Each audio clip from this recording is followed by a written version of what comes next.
UAE का Israel के साथ नया इत्तेहाद, ओपेक से अलहदगी की असल वजह सामने आ गई। मुत्तहिदा अरब अमारात के ओपेक से निकलने के धमाका खेज फैसले ने मशरिक वस्ता में एक नए निजाम की निशानदही की है। अमरीकी अखबार वॉल स्ट्रीट जर्नल की रिपोर्ट के मुताबिक ईरान के जवाबी हमले का सबसे ज्यादा बोझ उठाने के बाद ये मालियाती ताकत इसराइल के साथ सिक्योरिटी ताउन मजबूत कर रही है और सऊदी अरब के साथ फासले बढ़ा रही है। मुत्तहिदा अरब अमारात का ओपेक से निकलने का फैसला सिर्फ इस कार्टेल के लिए धचका नहीं था जो तवील अरसे से आलमी तेल मार्केट पर हुक्मरानी करता आया है, बल्कि इसने इस नए जुग्राफियाई सियासी निजाम का आगाज भी जाहिर किया जो ईरान के साथ जंग के नतीजे में मशरिक वस्ता में उभर रहा है। ये नई सफबंदी अरब दुनिया और इसराइल के दरमियान उन सियासी तकसीमों को असर नौ तरतीब दे रही है जो दहाइयों से खिते की पहचान थी। इसके बरक्स मुत्तहिदा अरब अमारात जो खलीज का मालियाती मरकज और एक मजबूत अस्करी ताकत है, इसराइल के साथ सिक्योरिटी ताउन को बढ़ा रहा है ताकि जरूरत पड़ने पर ताकत के जरिए खिते के तस्वीराती तवाजुन को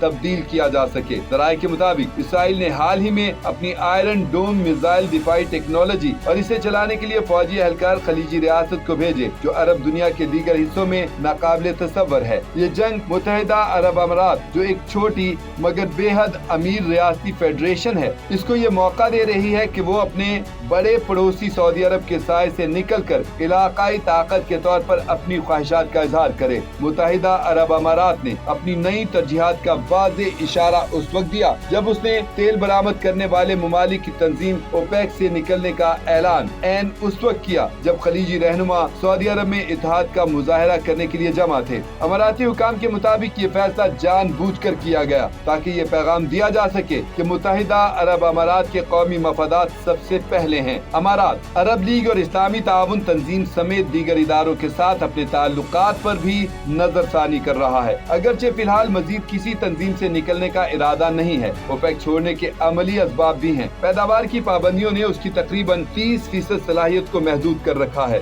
जबकि उसे जंग के बाद सियाहत और कारोबार से होने वाली आमदनी में कमी को पूरा करने के लिए ज्यादा वसाइल दरकार हैं। ओपेक से निकलने के बाद उसे अपनी शराइत पर तेल की पैदावार बढ़ाने और अपनी बरामदी राहदारियों को महफूज बनाने के लिए सरमायाकारी की आजादी मिल गई है, खास तौर पर ऐसी पाइपलाइंस में जो आबनाए हरमज को बाईपास करती हैं, जिसे ईरान ने तकरीबन बंद कर दिया है। जंग ने अमारात के लिए खतरात और इत्तेहादियों के काबिले एतमाद होने के तस्वर को भी बदल दिया है। ईरान ने तकरीबन 2800 ड्रोन और मिसाइल अमारात पर दागे जो किसी भी दूसरे हदफ बशमूल इसराइल से ज्यादा थे। अगरचे अमारात सख्त जवाब देने के लिए तैयार था, लेकिन खलीज के दूसरे ममालिक ने सुस्त रवि दिखाई। ईरानी हमलों और अरब हमसायों की कमजोर हिमायत से मायूस होकर अमारात ने अमेरिका के साथ अपनी शराकतदारी और इसराइल के साथ 5 साला ताल्लुकात को मजीद मजबूत किया। हालांकि गजा, लबनान और ईरान में जारी तनाज़ात ने अरब दुनिया में बेचैनी पैदा कर रखी है। बुध के रोज ओवल ऑफिस में गुफ्तगू करते हुए सदर ट्रंप ने इस फैसले का खैर मकदम किया और कहा कि इससे तेल और गैस की कीमतें कम करने में मदद मिलेगी, जबकि उन्होंने अमारात के वलीअहद को अजीम रहनुमा करार दिया।